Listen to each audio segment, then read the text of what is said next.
Nhạc sập sình nhạc vui quá vui, tiệc cưới mừng uyên ương sánh đôi, lễ ra mắt tay trong tay, chiếc nhẫn sinh kết duyên đôi mình.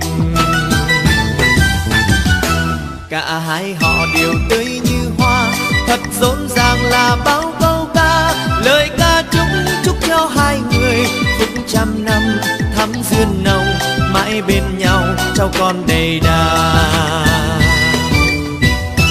Rộn tiếng cười người vui quá vui, rượu thơm nồng nào ta uống say, một ly nữa chúc cho duyên tình mãi xanh tươi suốt cuộc đời, vẫn bên nhau như cau với chầu.